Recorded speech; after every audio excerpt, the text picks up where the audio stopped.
Valeu, obrigado, Marcos. Boa noite a todos e todas. Tá meio alto. Bom, então a gente continua com os estudos, do livro Pão Nosso. E hoje vamos falar do capítulo 129, Ao Partir do Pão. Começando com um trecho do Evangelho, dizendo: E eles lhes contaram o que lhe acontecera no caminho, e como deles foi conhecido ao partir do pão. Lucas, capítulo 24, versículo 35.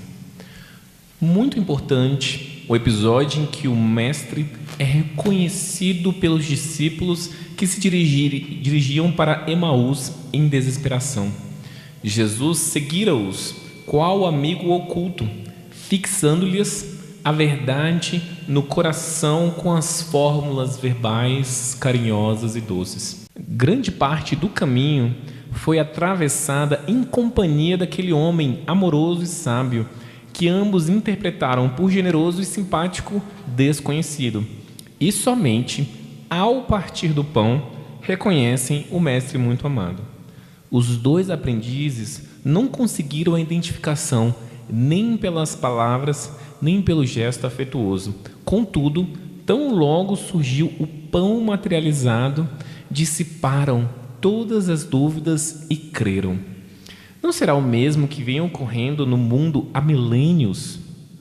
Compactas multidões de candidatos à fé se afastam do serviço divino por não atingirem, depois de certa expectação, as vantagens que aguardavam no imediatismo da luta humana. Sem garantia financeira, sem caprichos satisfeitos, não comungam na crença renovadora, respeitável e fiel. É necessário combater semelhante miopia da alma. Louvado seja o Senhor por todas as lições e testemunhos que nos confere, mas continuarás muito longe da verdade se o procuras apenas na divisão dos bens fragmentários e perecíveis. Bom, acho que o primeiro passo aqui seria a gente compreender um pouco melhor essa história dos discípulos de Emaús, Basicamente, esses discípulos eram dois discípulos de Jesus e eles estavam indo em direção a essa cidade chamada Emaús, até o momento que eles encontram um homem que vai caminhar com eles em direção à cidade. E eles não reconhecem que é o Cristo. E eles vão se lamuriando, se mostrando muito tristes por causa do momento da crucificação, Era alguns dias depois da crucificação. E diziam o seguinte, vou até ler aqui para ficar mais claro. O que aconteceu com Jesus o Nazareno, que foi um profeta poderoso em obras e palavras diante de Deus e diante de todo o povo? Nossos chefes, sumos sacerdotes e o entregaram para ser condenado à morte e o crucificaram. Nós esperávamos que ele fosse libertar Israel, mas apesar de tudo isso, já faz 3 dias que essas coisas aconteceram. É verdade que algumas mulheres do nosso grupo nos deram um susto.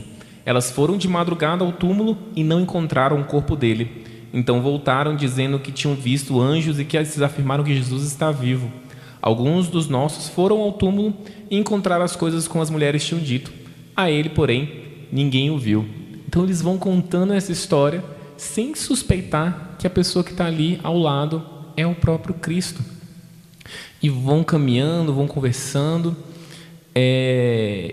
e todos muito tristes com toda essa situação, até quando eles já estão na cidade de Emaús, e nesse momento simbólico em que Jesus divide o pão para eles, eles percebem, eles se tocam de que quem estava do lado era o próprio mestre.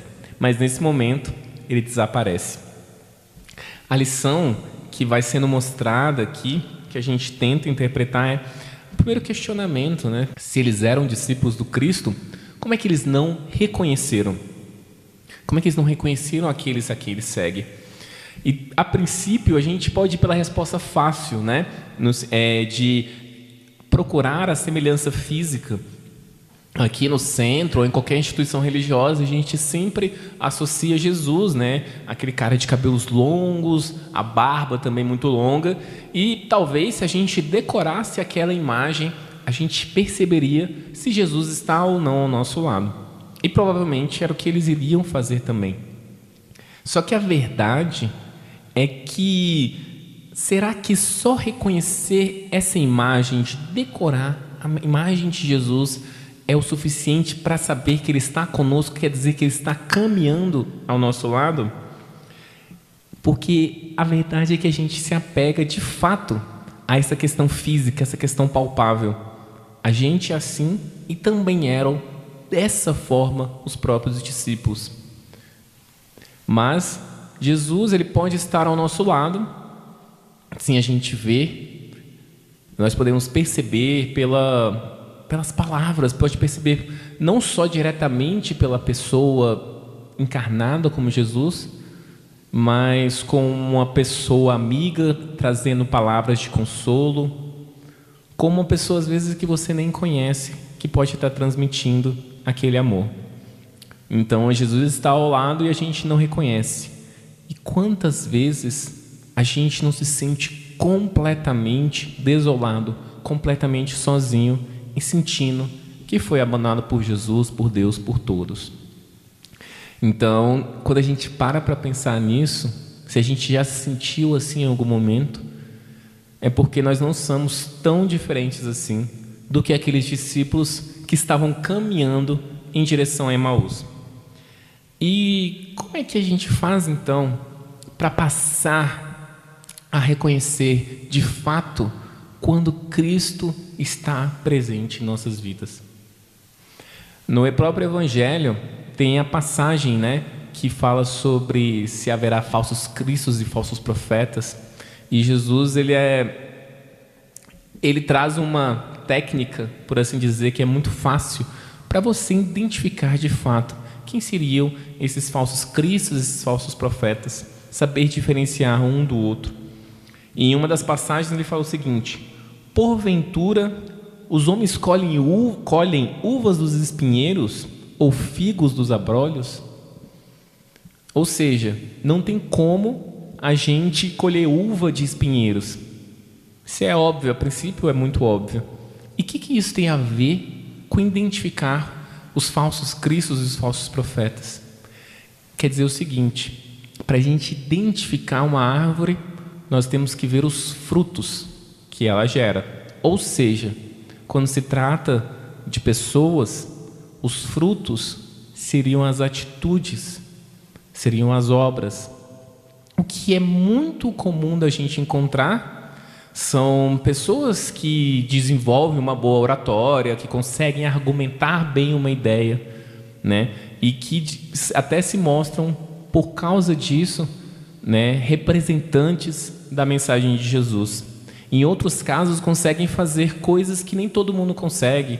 Tem uma mediunidade mais ostensiva, consegue curar pessoas. E será que ter essas habilidades que são sobrenaturais, ou seja, que não são naturais e comuns à maior parte das pessoas, isso caracterizaria a pessoa como um provável profeta, um provável Cristo? E Jesus é categórico: não, não é. Mais do que ver as palavras, mais do que ver essas coisas incríveis que essas pessoas são capazes de fazer, é ver como elas agem, como elas reagem às diversas situações da vida e perceber se elas conseguem colocar na prática aquela mensagem do Mestre, de amar a Deus sobre todas as coisas e amar ao próximo como a si mesmo. Então a gente não vai precisar de uma forma física, a gente não vai precisar decorar exatamente qual é a altura do cabelo de Jesus ou da barba, mas saber com extrema clareza qual é a sua mensagem. Bom, então, a partir do momento que a gente entende que seriam essas pessoas com atitudes boas, atitudes positivas, a gente tem que aprofundar nessa jornada. Ou seja, o que seria, de fato, alguém que age em prol do bem? Porque o que pode ser bom para mim pode não ser bom para outra pessoa. Então a gente entra em alguns relativismos, né? Como é que a gente consegue determinar essa situação? E nesse ponto, Emmanuel ele vai ser cirúrgico ao usar a palavra imediatismo. Ou seja, nós desejamos resultados rápidos, desejamos que as coisas aconteçam para ontem, né? Porque muitas vezes aquilo que a gente acha que é ruim para a gente nesse curto prazo pode ser bom no longo prazo. E o que é curto prazo, longo prazo? Às vezes é bom também a gente compreender isso, porque às vezes a gente acha que longo prazo pode ser o quê? 1 ano, 5 anos, 10 anos, 20 anos. Isso pode ser longo prazo, mas na verdade nós somos espíritos eternos. Então talvez pensar em longo prazo pode falar entre 2 encarnações, 3 encarnações, toda a nossa eternidade. E o que seria aquele sofrimento que você passa nesse determinado momento quando a gente pensa 3 vidas à frente? Será que ele é tão grande assim? E é muito interessante como a gente cai em algumas dessas ciladas, né, de achar que somos merecedores ou não disso ou daquilo. E muitas vezes a mensagem religiosa ela acaba distorcendo. Porque se a gente para pensar, se eu venho todos ou quase todos os dias para o centro espírita, se eu trabalho na casa, se eu estou ali sempre procurando fazer e espalhar a mensagem do cristianismo, será que eu mereceria sofrer? Será que é justo Deus fazer com que alguém que está procurando fazer o bem passar por situações de sofrimento? A verdade é que não cabe a mim julgar se a pessoa merece ou não merece, porque na verdade nós estamos todos submetidos a algo maior chamado lei de causa e efeito. Tudo o que estamos passando na nossa vida é uma direta consequência dos nossos atos. Muitas vezes, diria talvez a grande maioria, de coisas que a gente fez nessa própria vida. E como a gente sabe pela doutrina, muitos efeitos estão vindo de vidas anteriores. Mas sim, tudo o que acontece com a gente merece. A gente concordando ou não com isso. Mas será que realmente passar por uma situação de sofrimento, seja, poxa, eu perdi todo o meu dinheiro, eu estou desempregado, eu estou extremamente doente, eu estou com uma doença, com um câncer, com algo assim, ou seja, falando de problemas graves, problemas sérios, né? E você, poxa, eu servi a Deus o tempo todo, por que eu estou passando por isso? Por que eu estou passando por determinada situação? E o problema não é passar por determinada situação X, Y ou Z. O problema é que às vezes a gente faz a pergunta errada. A gente pergunta, o que eu fiz para merecer isso? O que eu fiz para merecer isso? E a pergunta certa, a pergunta que talvez traria mais consolo para a gente seria, o que eu posso aprender com isso? O que eu posso aprender com essa situação que eu estou vivendo neste momento? Com essa situação de sofrimento, de estar com uma pessoa que não me agrada, de estar com alguém que me prejudica, de estar numa situação em que eu estou completamente desconfortável, seja financeiramente, seja fisicamente, seja psicologicamente. Você está aproveitando esse momento? Aproveitar esse momento quer dizer se você está absorvendo todas as lições necessárias para passar por essa situação. Porque a primeira verdade disso é, se você não aprender o que você tem para aprender com essa situação, ela vai se repetir. não é? Então, aproveitar ao máximo aquilo que, a princípio, nos faz tanto mal, que a gente acha que está tudo mal. E o momento que a gente muda, que a gente ressignifica as nossas perguntas, os nossos questionamentos, a nossa mente, ela silencia. Geralmente, quando a gente está passando por uma situação de conflito, a nossa cabeça não para. Não para, parece que é um barulho interno absurdo e a gente não consegue concatenar, a gente não consegue conceber com clareza as nossas ideias. E sem isso a gente não consegue fazer nada. E quando a gente consegue compreender o que está acontecendo, a gente silencia a nossa mente. E quando a gente silencia a nossa mente, aí sim nós vamos ser capazes de ouvir o Cristo. Quando a nossa mente silencia, nós somos capazes de ouvir o Cristo. Nós nunca estamos desamparados. O que acontece é a nossa percepção relacionada a isso. Porque a gente está tão preso em nós mesmos que não conseguimos olhar ao redor. E por melhor que seja a pessoa que queira nos ajudar, a gente simplesmente não vai enxergar essa ajuda. A gente vai repelir essa ajuda com toda a força. E é isso que faltava para os discípulos de Emaús. Eles não entendiam com clareza a mensagem do Mestre.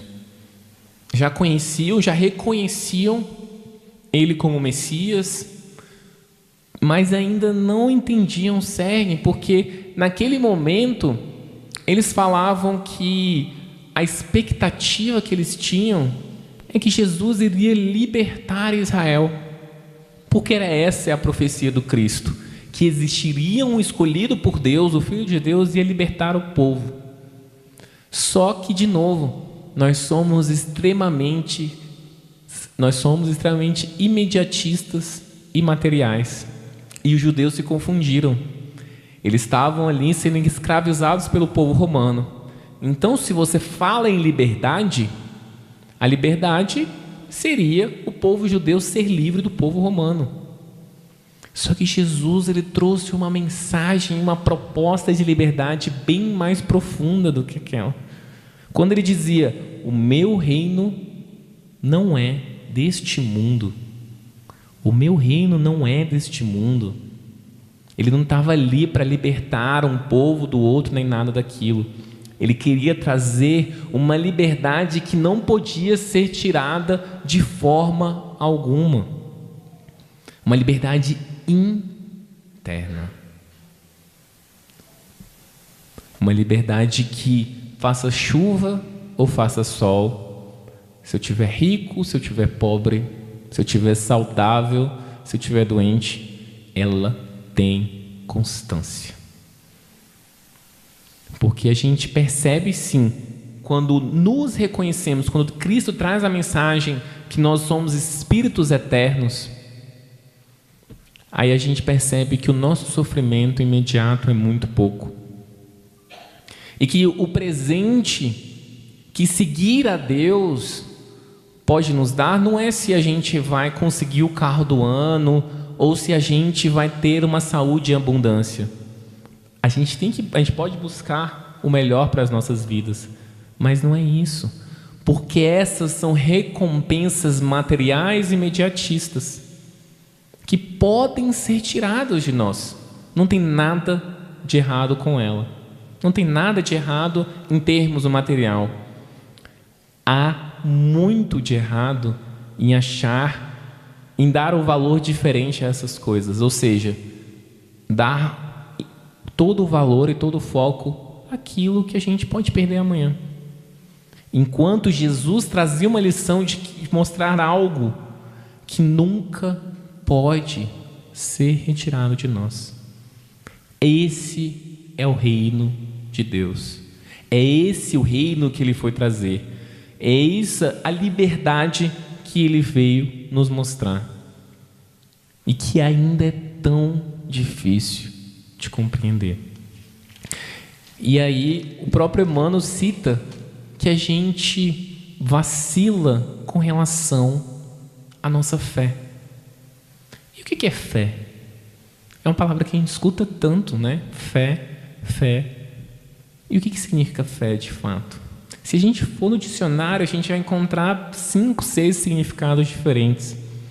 Mas talvez aquele que vai dizer com uma clareza melhor, num âmbito mais, vamos dizer assim, global sobre o seu significado, a fé está relacionada à convicção da existência de algum fato. Eu tenho convicção de alguma coisa, de qualquer coisa, não necessariamente relacionada à religião. Isso é fé.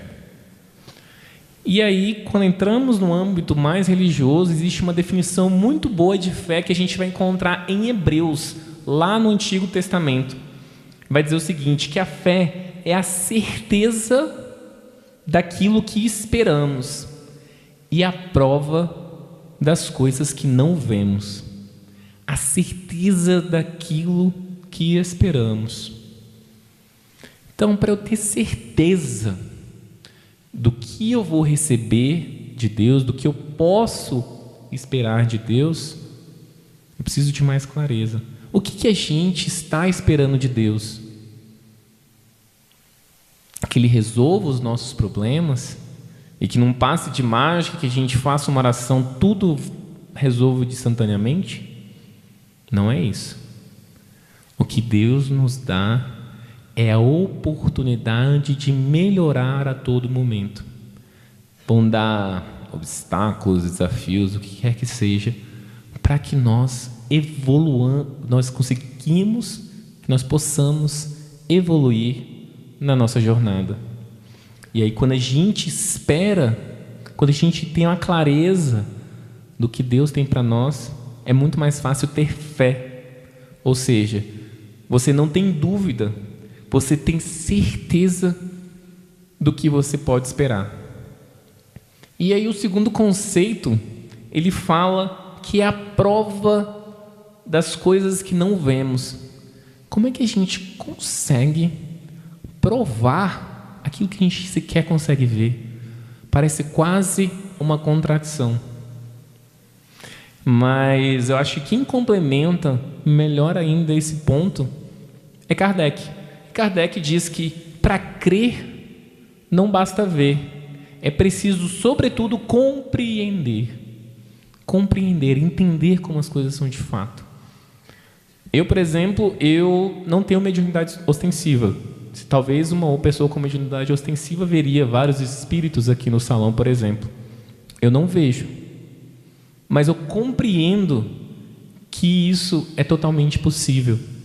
Quando a gente entende toda essa questão do plano espiritual e tudo mais, é mais fácil. Eu não preciso ver para crer, porque eu compreendo. E a nossa fé, a nossa confiança, a nossa convicção que não estamos sendo desamparados por Deus em nenhum momento, está totalmente alinhada com a nossa capacidade de compreender a sua mensagem, compreender o que Ele quer de nós. E a punição pela nossa falta de fé, ela é instantânea. Ela é instantânea. Qual é a punição pela nossa falta de fé? Desespero, ansiedade. No momento que esses sentimentos tomam conta de nós, é a nossa declaração de que a gente não confiou. E se a gente não confiou, é porque a gente não compreendeu. Então, a reflexão que sai daqui é: será que nós estamos prontos para enxergar de fato o Cristo em nossas vidas? Obrigado, boa noite.